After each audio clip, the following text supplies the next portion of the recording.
If you're planning to cook uphuthu slash krammelpap, these are the items and ingredients that you would need to have and use in order to achieve uphuthu all right.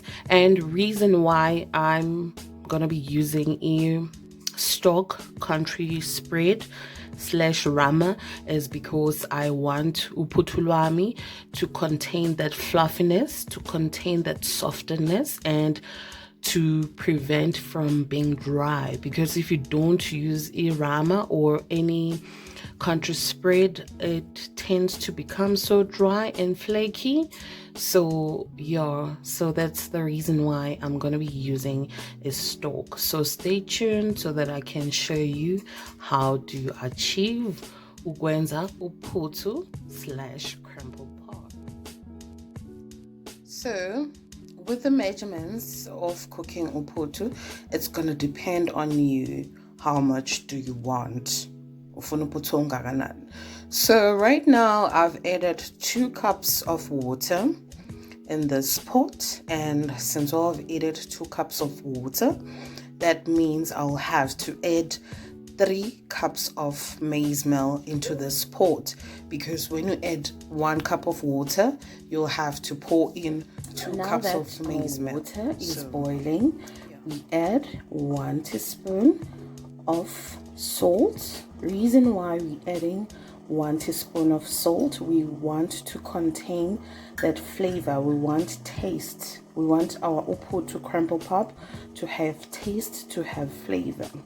We're also adding 1 teaspoon of spread slash rama slash margarine. Reason why we're adding this, we want our uphuthu or krammelpap to be soft, not to be flaky, to also contain flavor also. And then after adding these 2, you close your pot so that it will simmer. 60 seconds, so that you open your pot, you stir the 2 ingredients so that they will mix very well with your water before you add your maize meal.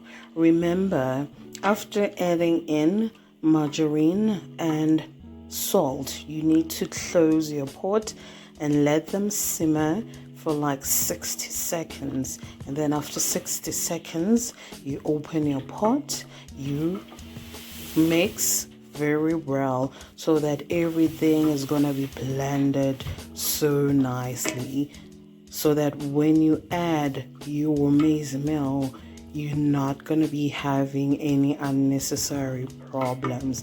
Let us just close the pot for like a minute, and after a minute we're going to be adding our so after adding meal. Cup number 1, you stir for like 60 seconds, which is equivalent to a minute. Having added the first cup of maize meal into your water, you stir, and then after stirring, you close the pot for like 2 minutes. After closing the pot for 2 minutes, you let it simmer. Then after 2 minutes, you add another cup of maize meal, and then you add the last 2. Actually, you add the last 2 cups of maize meal. We are adding the last 2 cups of maize meal, and then I'm gonna, for like 30 minutes, you will leave this mixture in your stove, and then each and every after 10 minutes, you come, you open the pot, you do like this, you sway like this, so that you will achieve, isn't this right? Like you stir until you achieve the end goal, and you leave it for 30 minutes. But you don't just leave it for 30 minutes. Make sure that each and every after 10 minutes you come and stir, you come and look at it, you come and just smell it, because when it comes to krammelpap, when it comes to uphuthu, if it's done the correct way, you can smell it from afar. And don't forget to lower your stove, to lower the temperature of the stove, because We don't want our uphuthu to burn, especially if you're using this kind of a pot. This is the final product of my uphuthu / krammelpap, and yeah, as you can see, it's very, very delicious and it looks soft. It has so much flavor, and you can have it with inkomazi, you can have it with ubisi / milk, you can have it with umkhodu or ubhontshisi. Thank you for tuning in.